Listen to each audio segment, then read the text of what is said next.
You that's did always that kind of whole fun. series, right, of the eyes. That's like kind of Illuminati, like referenced and stuff. Yep. Yeah. Yeah. Yeah. I got a lot of DMs from people asking to join the Illuminati actually when I was doing that They're series. like, we got to hang this up at the headquarters. This is perfect.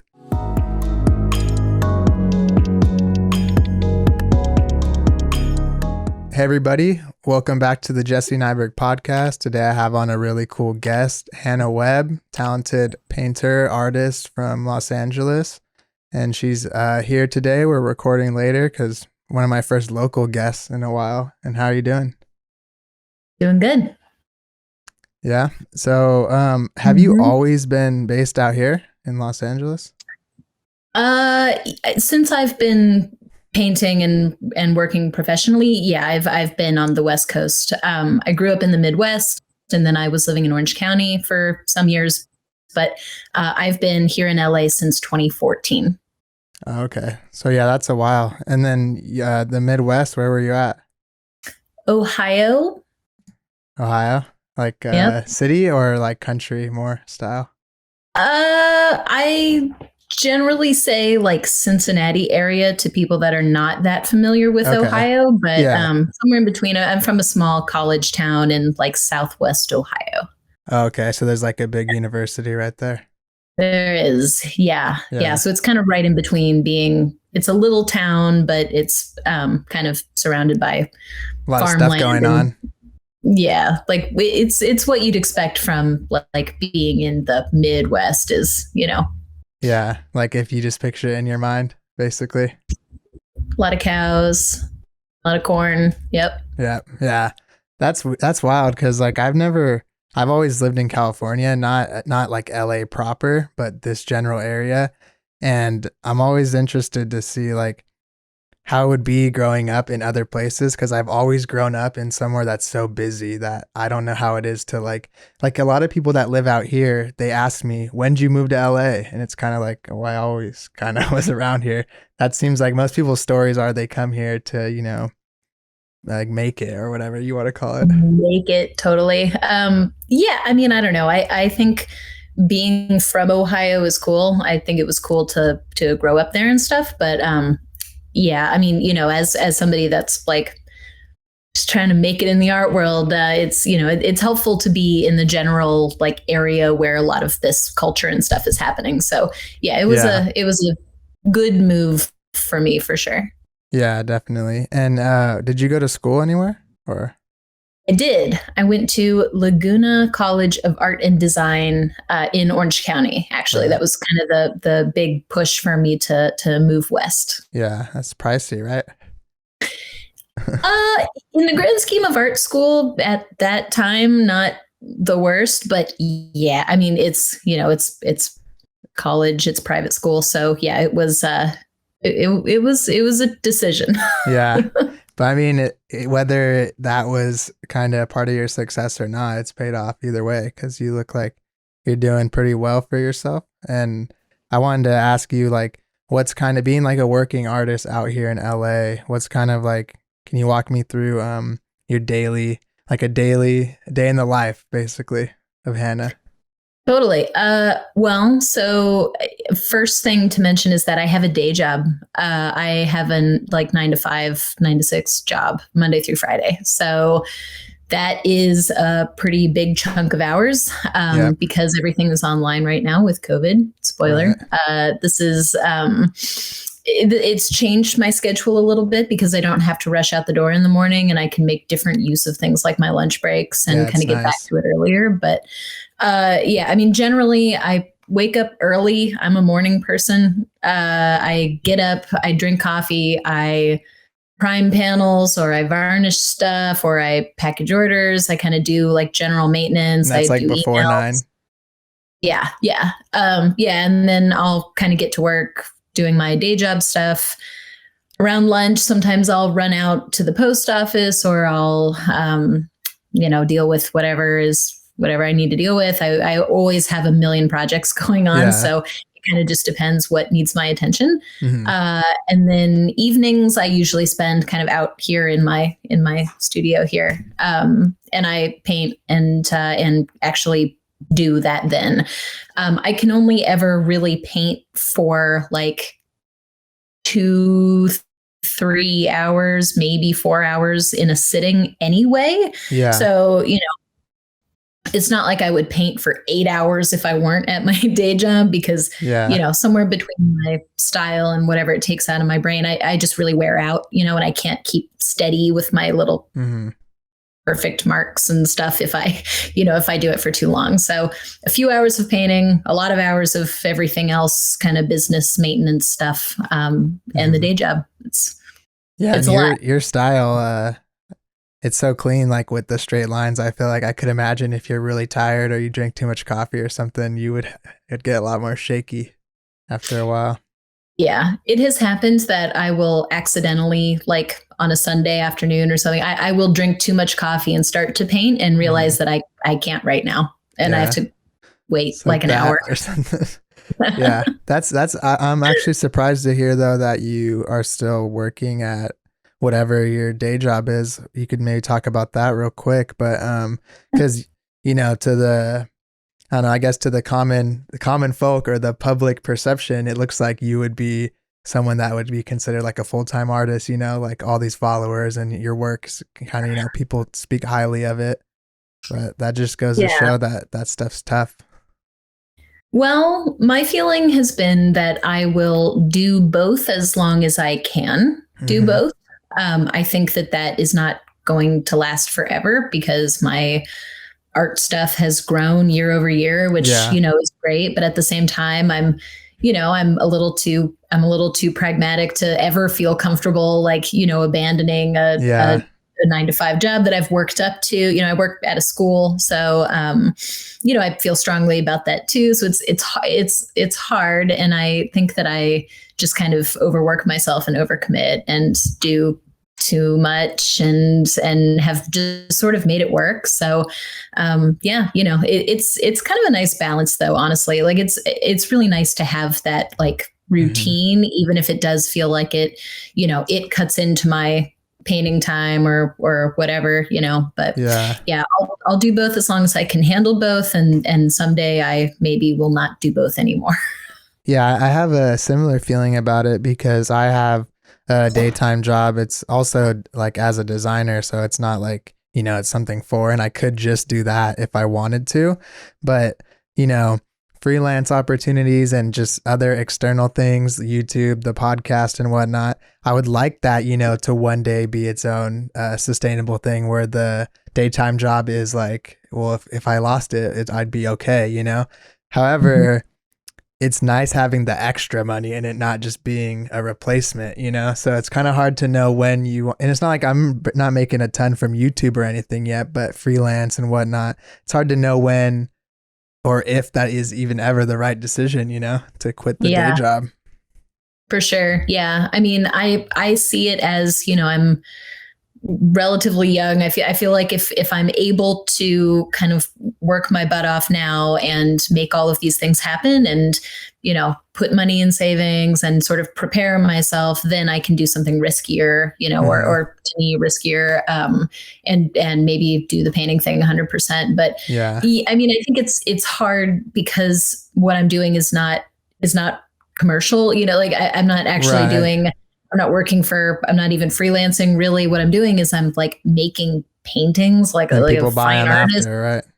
Yeah. Yeah. Like, like what the hell is that? So, so I think it's harder to feel like secure in making that choice, but I think I'll get over it. It'll probably eventually happen. Yeah. So does most of your, that reminds me then, does most of your work come from, you create it however you want and then it's bought later? You don't do a lot of commissions or like, I saw you did some murals and stuff like that in the past, but most of it's sold already finished things. I would say it's a balance. I do commission work, but I'm trying to limit it, honestly, because as much as I love painting other people's stuff, it doesn't give me the creative wiggle room that I feel like I want and need. So, it's some of that. And then in order to kind of feel good about what I'm doing or or produce work that I care about. Basically, in order to not burn out, I need to keep up a personal art practice of things that are personally inspiring to me, alongside. So it's always going to be some combination of stuff that I make. Like, I don't feel like doing any work for anybody, so I'm going to paint. Mm-hmm. And it's important to maintain that, because even though, sit down to paint is I guess the action in either case, I still need it to feel like my happy place. I need it to feel like my escape and the place where I get to exercise my creativity, Mm-hmm. So even if I do have a ton of client work, I'm always producing personal stuff, because that's really the thing that I care about, right? I mean, I want to like try things and explore my own ideas and stuff. So yeah, I mean, I do an amount of client stuff. The painting commissions come and go. Client things and murals and stuff kind of just pop up as they pop up. Mm-hmm. And then, personal stuff is just filling in all the gaps. Right. So you're not really like, actively seeking like clients that often. You're more just promoting kind of yourself as a brand and saying like, I sell these paintings that I like and I've already finished, more so. Yeah. Yeah. I mean, in a perfect world, I guess I would only just do whatever I want all the time, and then people would buy it. I mean, that would not be great, right? Yeah. But I don't know. It's a fun challenge to try to paint something someone presents to you, right? I mean, it is fun to attack, an art challenge, a visual challenge. But I can't do it 100%. I'll lose my mind if all I paint are other people's ideas. I don't care, And it's especially as like, I feel like it's a little bit different, coming from the design world versus I don't know, more fine art or painting. People are really coming and like they have it thought out. They're like, I want this of my dog or blah blah blah. Design it. If you have a good client, it's a lot more collaborative. They want to know, what do you think? How do you think we should tackle this problem or this piece, whatever it may be? Yeah, it's a mix. I mean, when somebody, like for a commission painting of let's say a dog, because a lot of them are dogs. If somebody comes with an idea for a dog painting, it's usually on one side or the other of a spectrum of either, here are 5 photos of my dog, do whatever, mm-hmm. Like make it cool. I don't know. Here you go. Make something. Here's my address. Send it to me when you're done. Or it's, this is my favorite photo of my dog. Here's a photo of my living room. It's going to be hanging in here. You can see the decoration, the color, that like this wallpaper, these curtains. I really need it to fit in here. So we're really looking for something like that. He's wearing a collar, but that's actually not his normal collar. So if you could shift the color to this and then change this and that, so it's either like go for it, or it's like, I need you to produce this thing that I have, exactly in my brain. So yeah, that's funny. It's pretty much one or the other. I mean, it's always nice though. Do you ever run into the issue? Because I've talked about this with past people on the podcast, sometimes the people that say, do whatever you want, you do it. And maybe they didn't want whatever you want. And they're like, wait, I thought it would look more like this or something. Do you ever run into that? They don't always mean it. Honestly, I play it a little safe unless they specifically say like go super crazy. Yeah, like go nuts, like super bright colors, caricature, like absolutely flip it upside down. I don't care.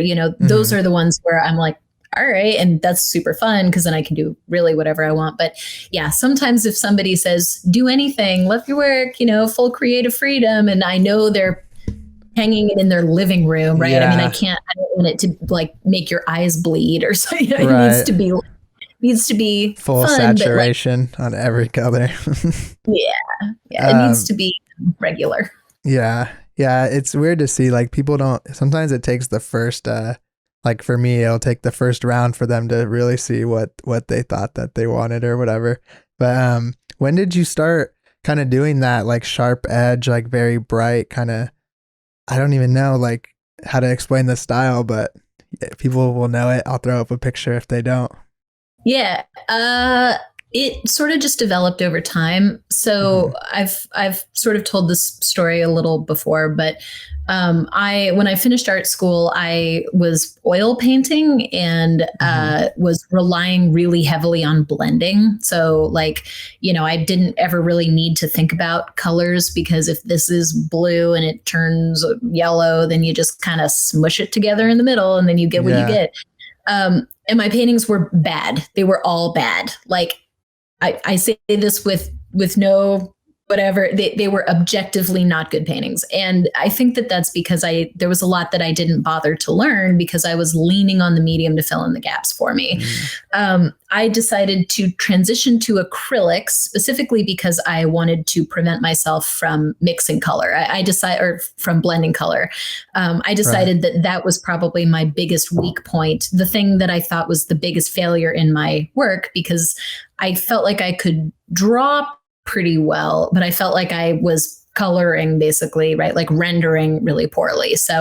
Um, so I switched to acrylic as a means to try to force myself to mix every intermediary color, right, between everything. Yeah. And I mix really small amounts that dry fast. So Hmm. basically, anytime you need a color, it's dry, make it again, right? Oh, I ran Right. out of this, I need more of it, make it again. Hmm. And that got me pretty sharp at color mixing. And also acrylic, doesn't want to naturally blend most of the time. I mean, depending on your paint and all this, whatever. But Right. so over time, I just kind of leaned into it. If you look back in time at my work, you can see it develop, but it went from like a bunch of like a ton of little small marks to a bunch of kind of bigger overlapping kind of muddy marks. And then as I got more confident and spent more time on it, I was getting more into like being efficient with my mark making. Hmm. So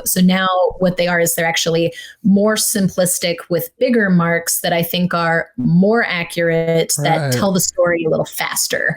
So I think it's just developed, and as I have kind of as it has sort of come out, just because I paint all the time, I paint every day, and I have for years. Hmm. I ended up liking the effect, and when I decided that I wanted to lean into it, then I got to do other things where I got to play with the actual shapes of the marks. So then it's like, Right. okay, I'm painting a bird, let's make it kind of feel triangular. Let's try to figure out maybe how we can use like trapezoidal shapes to sort Hmm. of express this, and like Yeah. how do you make geometry work on an organic thing, and let it still be a representational painting. It's not exactly abstract, right? But it sort of tell that story in a different way with unique mark making. So Hmm. it just kind of evolved over Yeah. time. Yeah. And it's, that's interesting to say, to hear you talk about how you would start changing the shapes depending on the subject matter, because at first glance it mostly looks like squares and rectangular shapes exclusively almost, right? And then as you're saying, the bigger shapes, you're working, let's say, like more efficiently, I guess is a way to put it. And but I guess if you look closer, you'll see, like, you got the some of the shapes cut off and they create parallelograms or whatever, trapezoids or anything like that. Yeah, it's super nerdy. I'm nerdy about this stuff, but yeah, I mean, you can make a triangle out of rectangles, right? Like Yeah. I'm using a flat brush, and if you want to make, I said bird, I'll say bird again. So if you want to make a bird and you want the chest of it to be a triangular shape, you Hmm. can do that with rectangles, right? You Right. just decide how you want that breakdown to be, because when you back up, what you see the big picture of the shapes, even though when you zoom in, they're pixely, Right. I don't know. Yeah, it is almost like really large pixels that don't look bad. Like if you would blow up something that's pixelated, it'd have that weird blur to each edge, but since you're painting acrylic, it's traditionally like very flat and like bold, and it's kind of it's almost like a really cool version of like something you'd see out of like Minecraft or something, but like a little bit more abstract. Yeah, yeah, totally. Yeah. I don't know. I'm happy with kind of where it's landed. I don't think I'll ever feel like my style has totally landed, and every year I feel like I'm making better work than the year before. So Hmm. honestly, my portfolio looking forward is probably going to be stronger, be Right. different. I mean, things kind of shift. You just let yourself kind of lean and try stuff and develop new habits Hmm. and preferences and let that come through. So I don't think that it's done developing. Right. But yeah, well, I don't know. We'll see. Yeah, if 10 years, if it looks the same, then maybe you didn't know. Maybe it was done and it was solidified and it was Yeah. good. But it's interesting because I feel like that's a common, phenomenon from artists, designers, musicians. It's hard to look back and think like, oh, I've gotten better, because you always think you're always trying your best, so you think your work is the best it's going to be at that time, because in your head it is, right? But then you look back and you're like, damn, like I really wasn't that good. Like I can't believe I've looked back at some of my early like work for clients, and I was like, damn, like they use this, like this exists somewhere, and I wish I could do it now, but you're always going to get better. That's a good problem, I guess, to have. Yep. I think that feeling as an artist is forever. I look back at work I did, yeah, a year ago, 2 years ago, and I'm like, Mhm. but I think that that's just what happens when you care and when you focus on Right. like learning, like the more you learn, inevitably you'll find new ways to see your own work, of course, Mhm. and the work of people around you. So, um, yeah, I think if that's not happening, then you're not progressing. Yeah. Yeah. It's like internally it's a problem, right? But externally, it's good. It's a solution. Like you're growing, you're getting better.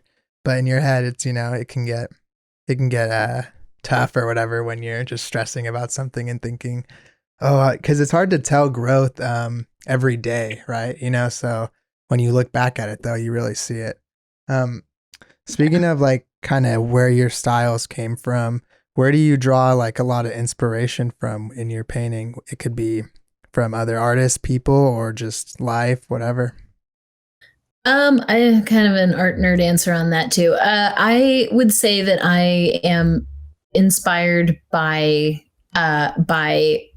by color and Hmm. by you know natural things and sort of how color exists in the natural world. Usually when I'm painting something from myself, the thing that makes me want to do it is because my idea that I have is either how can I express these two colors together in this dynamic way, or Yeah. I'll see something, a photo of something, and think, wow, what an interesting way that palette is separated, the balance between the tones and stuff. I wonder if I can capture that profile in something else, and then I'll find something Hmm. to apply that process to. So I look at a lot of I look at a lot of like nature photography and stuff. I paint a Yeah. lot of animals. So, I'll look at photos of things, bugs, birds, whatever, random stuff. And then when I have an idea, the idea usually starts from the color side. Occasionally and like when I'm talking about like teaching somebody how to paint like this, and I've tried to do, like little demos and stuff before. Those Yeah. I go the other direction. I'll start with an image and then decide how to break it down and represent it as a painting. But with my personal work, I start with the idea of a palette and then figure Hmm. out what subject I could try to apply it to, and then I'll Yeah. use a black and white photo of something and I will paint it in, maybe orange, blue, brown, as Right. a test, and try to do that. So Like how you yeah, I'm translate the black and white values into like the darker blues or oranges or right. whatever. Yeah, yeah. So I think that those are the ideas that kind of get me excited. I'll think about color profiles, think about that kind of stuff, and then that usually inspires me to try something. I feel like my strongest work is the work that is the most dynamic color wise. Hmm. So I think that is the thing I'm always trying to chip away at. I'm always trying to figure it out better, Yeah. and I think it takes a lifetime to figure out color. Color is really hard. Yeah, I've even with when I'm working on something, when you get a color limitation, it's almost like a weight lifted off your shoulders rather than like a limitation, you know, because it's like, well, I got to make it work with this, so I don't have to even think about it. It's crazy Right. though to hear that you look. It's almost like you walk around and you look at the world as like as swatches, you know, like just little squares of color. Like those apps Totally. where you take a picture of it and it creates like all the little squares, but you're just doing that in your brain. That's cheating. Yeah, yeah, exactly. um, You're doing yeah, it no, old school. I actively do that though. I like the way that color just outside in the yard shifts first Hmm. thing in the morning, early evening, the way that different colored light hits a colored object is really interesting to me. Like orange light on a blue fence is something that is just an example, right? But how do you paint that? How do you capture that? If you Right. mix orange and blue, it's brown, and it doesn't look brown. Hmm. So what is orangish blue? How do you figure out how to represent that? And that's something that's like a forever challenge for me and is always interesting. That's why I feel like, obviously different from your work, but those people that do like hyper realism, especially with color, it almost people say like, how come it looks more real than a photo or something? And it's because we can create more colors than maybe not now with the technology, but then at a lot of the times in history, than the sensor could create in like a photo. You know, you're limited to like 256 colors or whatever it is, and if you're creating them all with paint or ink, you pretty much unlimited as long as you can mix them. So Yeah. Yeah, it's I don't know. It's hard to explain, and like I've tried to say this to people that look at me like I'm too crazy or like totally wasting my time on this, yeah. but yeah, I don't know. I think that's kind of my main thing. My phone is full of little photos I take of stuff or screenshots I Hmm. see of things that are not like a sunset, like wow, colors, but like a picture of a teapot or something that I think Yeah. has a good color shift in its reflection, or Hmm. I mean, like, I So you don't just know. save them all in your phone in a little folder and have them ready to go for when you get back to Yeah, the studio, pretty much.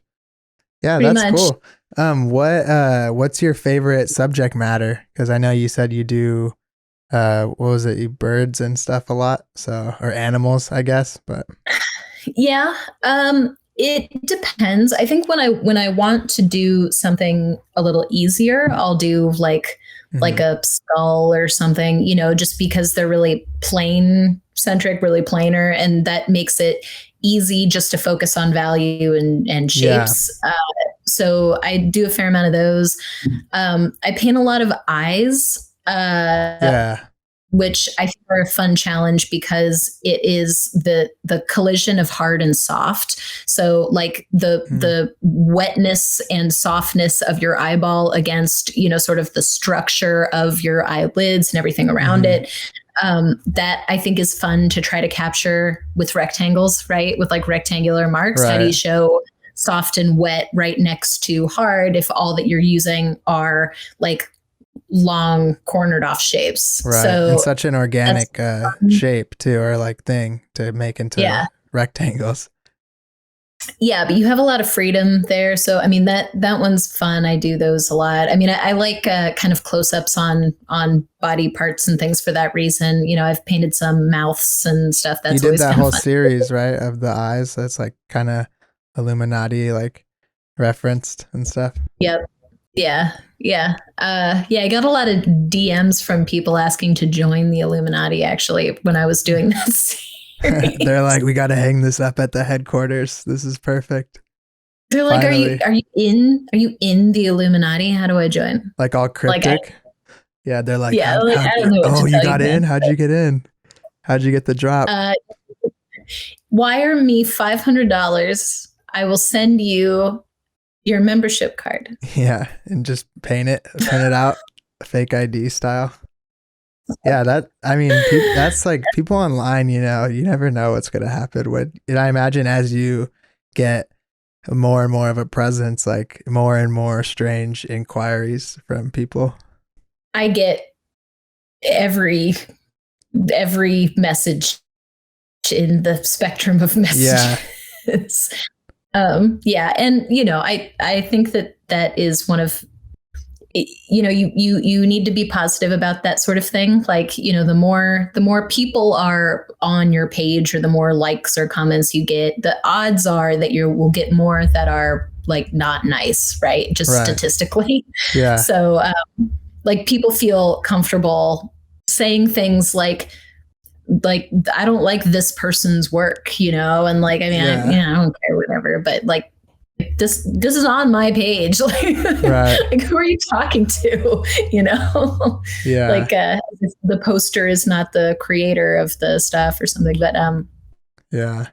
yeah, and it's weird, like people, people online, it's they're so quick to offer unsolicited criticism, it's like it's a difference if you're like, hey, trying to improve this thing, what do you think about this shape or this color? But people, you'll show something that's done, it's not like you're going to go back and change it anyway, and someone says you should have used red, and you're like, oh, you're the person, you're the artist now, I guess. So like, great, you do it, you make it red. Yeah. Is that one of the Yeah.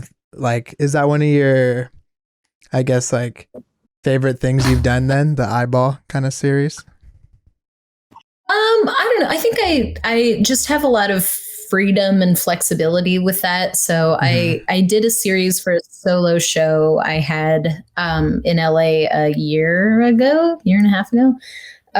So I like dug really into making a whole bunch of them at once. But at this point, it's sort of like I was saying about a skull, right? Like, the shapes are decided enough that I think you can experiment in other ways and sort of use it as a frame for your painting. And Because everyone I think agrees on how the actual thing should look already, right? right. Yeah. Yeah. So you can kind of do whatever. So I work with Trikel Art Supplies, and they make all kinds of really strange shaped panels and things. So Yeah. they send me funky shapes, and I like to try to fit stuff on them. And sometimes an eye is kind of a cool thing, because it can, I mean, honestly, you can make it most shapes, and it is Yeah. still generally legible as the thing that it's supposed to be.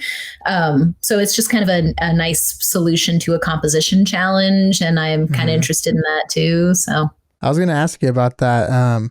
Is your approach to painting on, like, you mostly paint on wood, right? Is that different from the way you approach like a canvas? And also, I thought you were maybe cutting out some of these shapes like to fit the thing, but you're almost using the canvas to drive like what the thing is going to be. yeah, yes, yeah. I'm not cutting these out. No.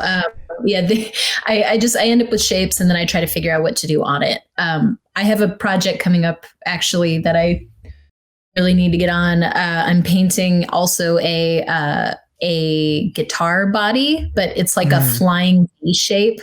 Yeah, those are cool. So, I mean, sometimes you just have a shape, and you have to figure out like, what cool thing can I fit on here, like, and go that way. But yeah, I always paint on wood. I never paint on canvas.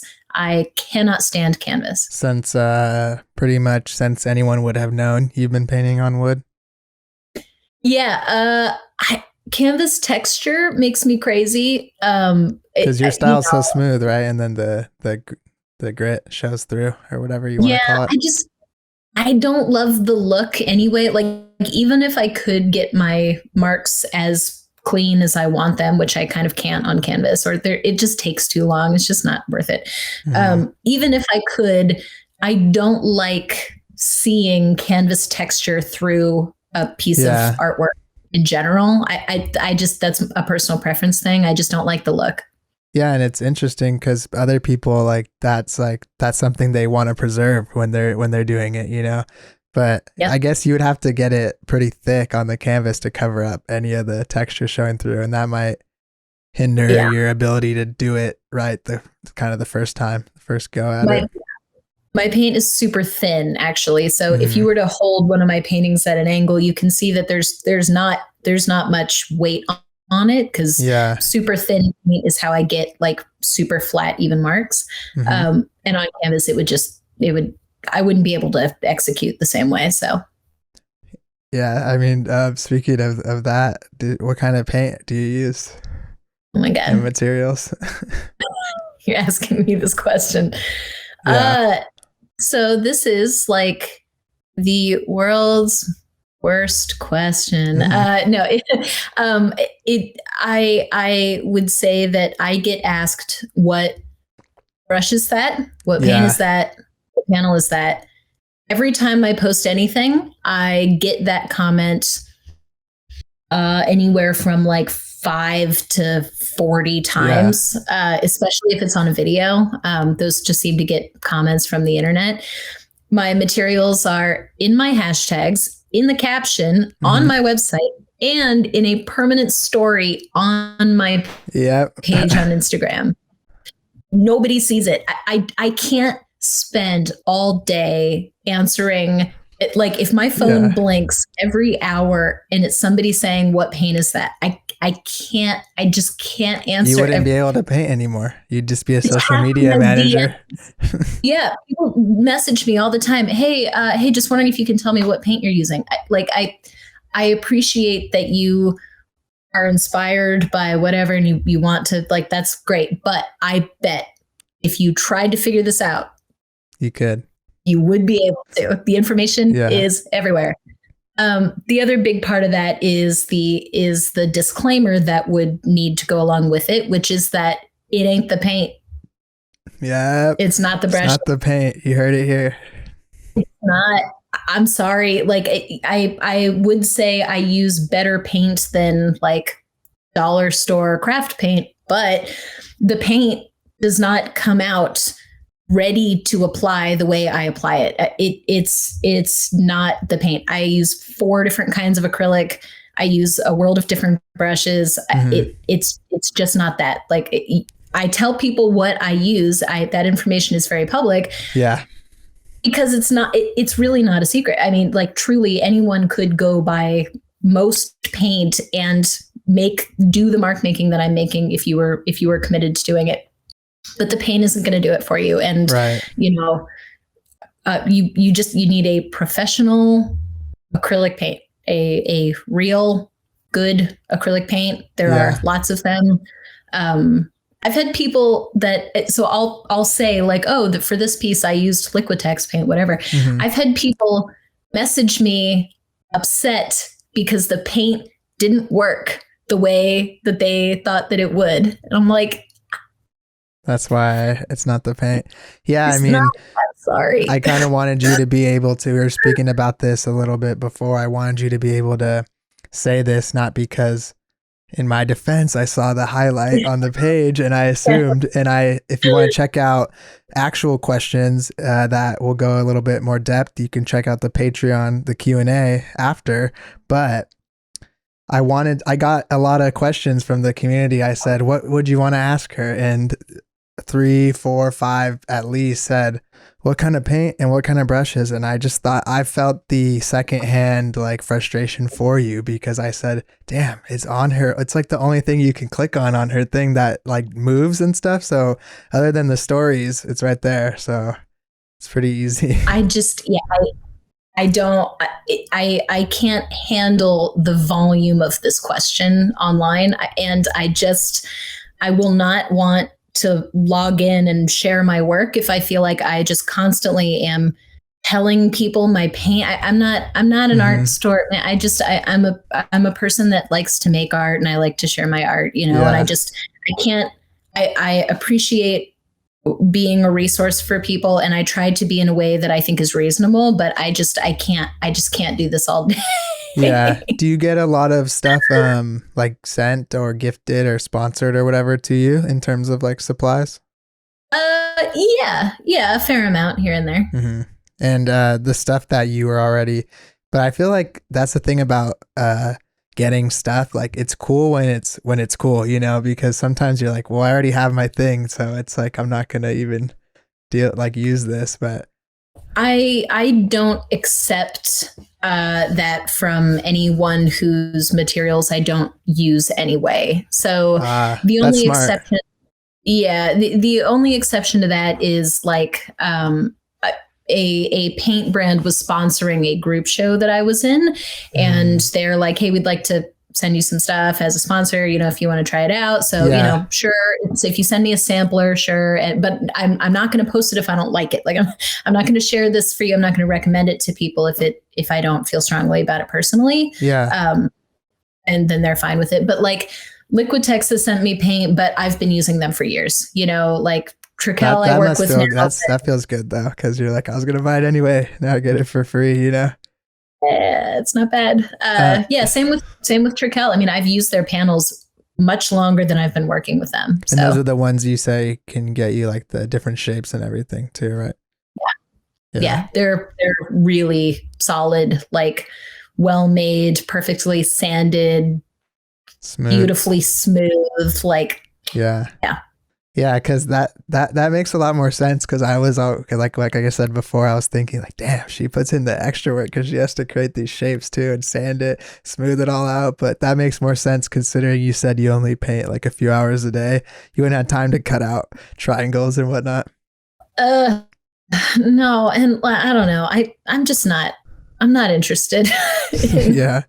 In like with a jigsaw in my backyard, like trying to cut shapes out. No, I will let Trical do that, and then I will paint on their beautiful panels that are already made, and that's your style. I feel like from what I've seen it, I think would cater well, to things like in the digital realm and like vector and things. Have you ever messed with any of that stuff or done like Illustrator or anything? Yes, I trace out some stuff that I make if I'm going to make something out of it. So like whenever I do like embroidered patches or I do enamel pins and stuff, I always do a vector version of something. Usually I paint it first and then I make a vector from there, and then that's what I will make product stuff with. So so it's scalable and everything. Yeah. And also just cleaner, because if, I don't know, I feel like sometimes I make too many little marks and stuff that wouldn't translate well onto like a t-shirt or whatever. Yeah.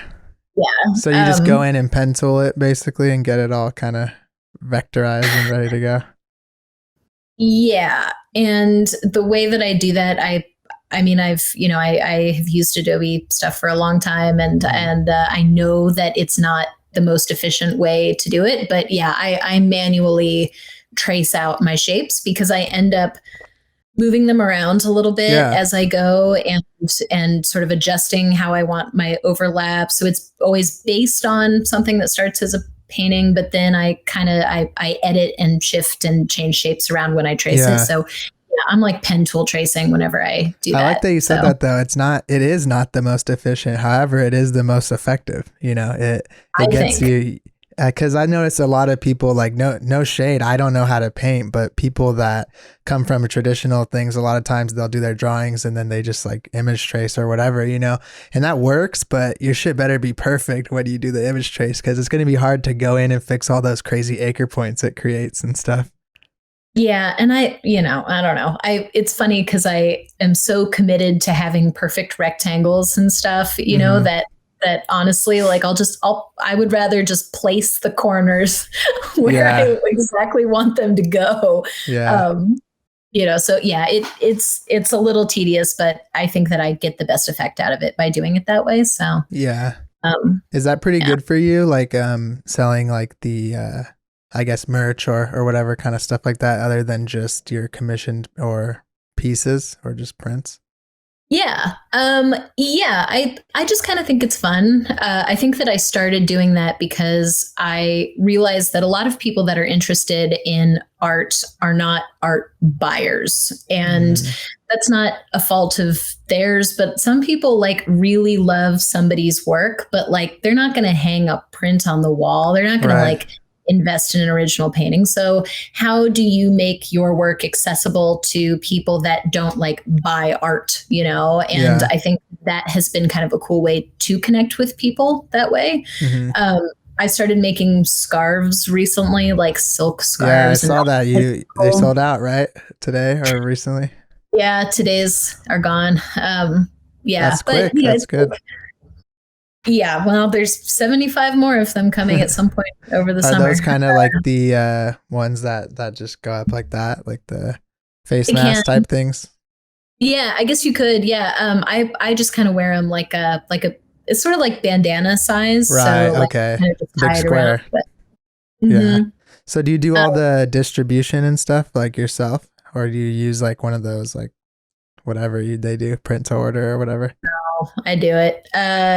Your margins are better when you do it yourself. But Yeah. no, Yeah. I order whenever I make a thing. I just order it in bulk, and then I usually create my own packaging and like Yeah. package everything and sit in front of the TV and package 200 pins or something, or whatever.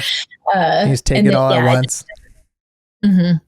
Yeah, and it's not that's an understatement just saying the margins are better. It's like a lot. Like the only reason you should be doing in my mind, the like print to order is if you're insecure about you're gonna sell it or not. But if you've already tried and true and know that I can order 100 and I can sell 100, definitely do it that way. Cause the print to order, they're like, oh, this costs 10. We take $9.50 or $8. You get Oh man. $1 minus the tax and everything. I mean, like Society 6 and some of those Hmm. websites, like, Yeah. it's a cool place to start because it's so low effort on the artist side. There's no risk. That's why there's no reward. Right. Yes, exactly. But Yeah. if you sell a 24 by 36 print of something you made, you get like $4. Yeah. And then the person still has to assume that they paid a lot for it, but you're not even getting Yeah. like, it's like, damn, I'm charging so much, but I'm getting nothing. That's why like I don't do a lot of like prints and things, but when I do, it'll be for a specific thing. And I kind of gauge it before, get like some pre-orders, figure out what I'm going to do with it. That way I can kind of order them in bulk, get them to like my friends and whoever, customers. And it's not like you're not getting wrecked by a Society 6 or Printful or whatever you're using. Totally. Yeah. I mean, I could do things like that, but then my stuff would be more expensive and I don't want to do that. Mhm. Like I can sell stuff for under $10 this way. But if I were producing things a single unit at a time, I would have to list them for twice as much, just to pay the overhead on production. Yeah. So And then yeah, you can't quality control it yourself, That's like the most like thing for me that makes me feel weird because I'm always insecure whether it's just a client in design that's not a print, art, print, stickers. I'm always insecure about the fact that like I wanted them to be like happy with it, right? I don't want the quality to like the design can be good, but if it comes and the sticker's like in half or something, it's like that's a bummer because it's not like you just want to make money. You want the person to enjoy it and be proud of it and show people and be like how cool Hannah's stickers are or whatever, or her prints, not, damn, I like her, but it came ripped in half. I mean, my work is so color centric that like if things are printing wrong or like that's a big deal, Mhm. like that ruins whatever it is that I have made. So, I mean, I had kind of a nightmare experience with a skateboard producer last year or so, and I picked up 50 boards and like 20 of them were badly misprinted, like colors. Oh, really? Colors probably 20 to 30% off of value that they should like Damn. really, really bad. Like when you upload a CMYK thing to like the internet, it makes it look all like weird RGB. Well, the issue is that they didn't match each other. Like 30 out of 50 were printed great, but then 20 of them printed wrong and they didn't inconsistent care. They just gave me all 50 and they're like, here you go. I'm like, yeah. Like 20 is printed wrong. And they're like, yeah, there might be some shifts. Some blemishes. Well, I can't use that. You know? But I mean, if I had trusted that company to send stuff straight to my clients or straight to my buyers, I mean, then people would have gotten like expensive, ugly crap. Yeah.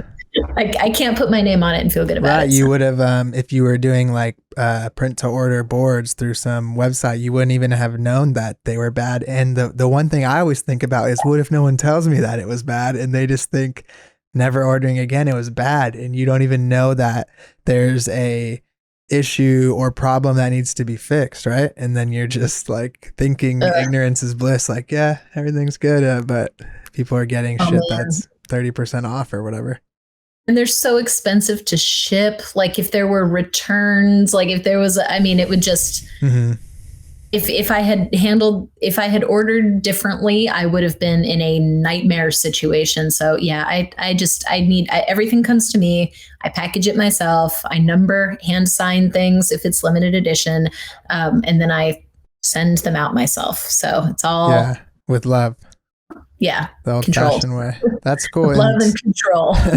Yeah. Do you, cause the QC team at Society 6, they don't check for love. They only check for size.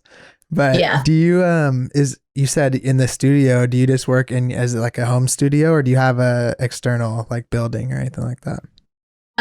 Well, somewhere in between there. So I have an external, this room, and at my house right there. So it's, it's basically a converted garage area. Like that looks cool. I thought it was your living room or something.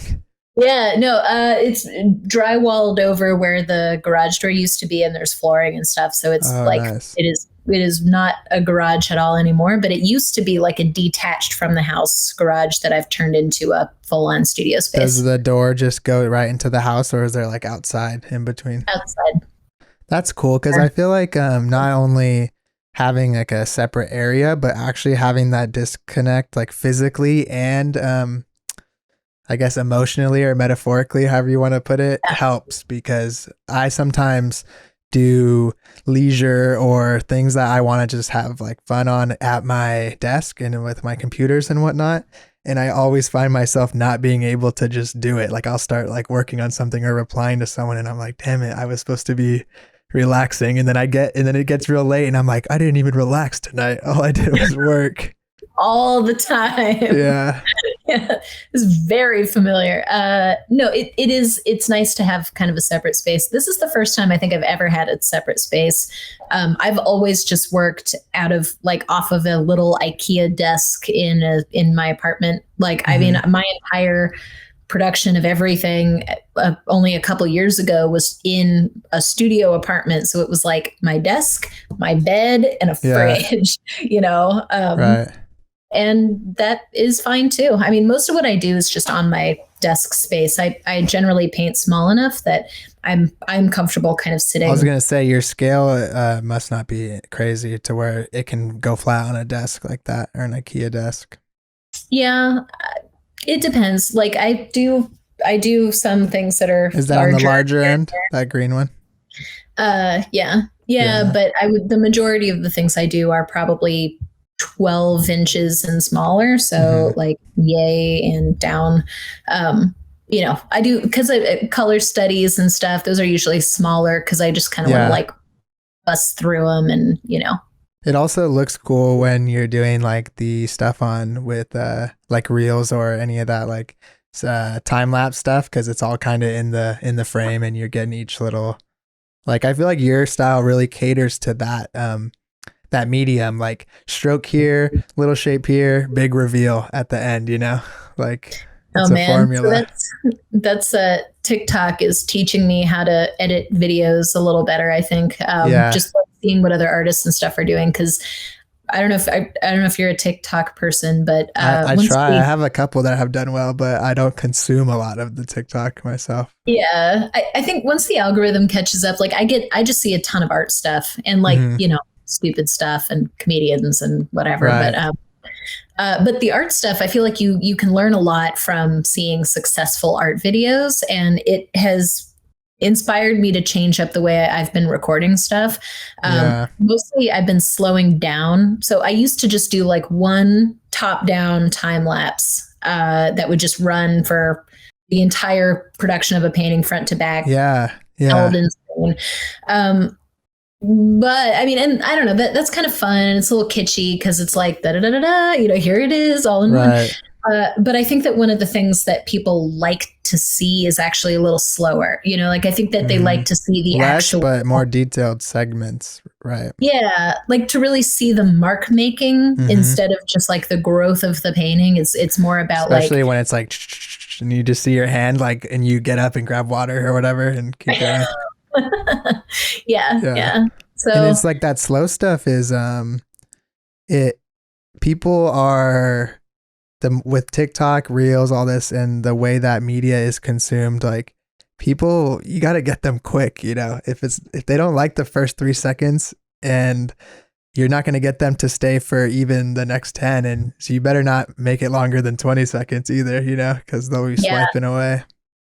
I mean, I've learned a lot from my own social media habits, right? I mean, I think that Hmm. that's one of the ways that you get better at social media is you pay attention to the trends and you pay attention to your own behavior because Yeah. I admit, like, if I'm on TikTok or something and I'm not grabbed in X amount of time, I skip it, right? So, like, Right. what is that window for me? Hmm. Psychologically, how long does someone have to hold to capture my attention enough to hold it, like that Right. extra seconds?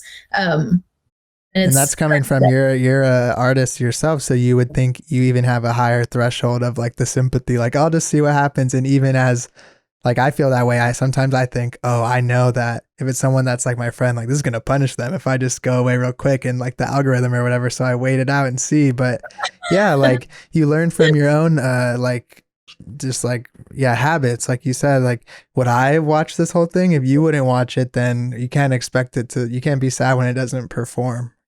right. Yeah, yep. I mean, and I of course want to not hurt anyone with the algorithm stuff too. That's very true. Yeah. But at the same time, like, I don't know, I have the same monkey brain that everyone has, and Yeah. I'm like, no, nope, not, give me the entertainment I want, and There's I'll this just one keep guy that scrolling. I really like. You'll know him. You probably have. I think you had him in your story, but the hand painted or whatever. I commissioned a piece from him. Yeah, I mean that stuff's so good to watch. With the when he has the little like thing like that. It's just so like, I don't know, like just his style too. Like caters to you to want to see the whole thing. Like he has a good brand or whatever you want to call it. It's very zen. Yeah, Hmm. I feel like it's the visual ASMR stuff, right? Like you Hmm. just you watch the little perfect outline of Right. black paint, and you're just like, Everything he does is like a font too. It's so perfect. It's insane. And yeah, like I've when I've done my own lettering and stuff, you get to the edge and you start to come off, and he always plans it out so perfectly, even though it's like 12 characters and he has to fit each one on the same line, and they all stay the same size and everything. He doesn't yeah. uh compromise the integrity of the letters. The piece I have from him is very sharp and very impressive. But Hmm. yeah, Yeah, that's cool. That's someone like, I like to follow people that do stuff that I can't do at all, because when you see the same things you do, it starts to feel like weird and like an echo chamber, of just like the same style. But I don't do a lot of illustration and like hand lettering, so I like to watch that stuff because it's like, it's just, you don't have to look at it and compare it to yourself. You know that it's just its own lane, and you can just enjoy it for what it is. right. Yeah, yeah, totally. I don't Hmm. know. I feel like I have a pretty wide range of different stuff online, and Yeah. it's cool. It's good. I think it's good to participate in communities that are outside of your own, Right. especially like with art stuff. So Definitely, because it's easy to get, yeah, like the hive mind like stuff or whatever. It's easy to get into that. yeah, it is. Yeah, for sure. So yeah, I think if I only followed representational painters forever too, I think I would be really Burnout. bored. Yeah. Well, um, that was kind of a weird way to end it, but I really enjoyed talking to you, and I appreciate that. And I do want you to plug anything that you have. Say your Instagram name correctly again for me. and let people know where they can get anything from you, check out your work, all that. Yeah. Well, Theobanoth. I say Theobanoth, but enough people say Theobanoth that I may as well just change it. Yeah. That my handle on everything is the same everywhere. So just at Theobanoth on Facebook, whatever, TikTok, Instagram, YouTube, all that good stuff. I don't have a lot to plug except my current focus is I am trying to make more YouTube content this year. So enough people seem to want to talk about some of this stuff, right? Like they want to talk to me about color, you want to nerd out about that stuff with me maybe. So I'm going to start trying to put together some content. Yeah, that'd be cool. For artist people. And so follow me on YouTube or subscribe to me on YouTube. Yeah, I saw you had a couple videos up on there, and we'll throw that in the description on YouTube. And if you're on the audio listening to this one, then just look it up on YouTube. It'll come up, I'm sure. And then where can people is your website where you host all the prints and scarves and whatnot? Yeah, you can find that at theobanoth.com. Yep. Cool.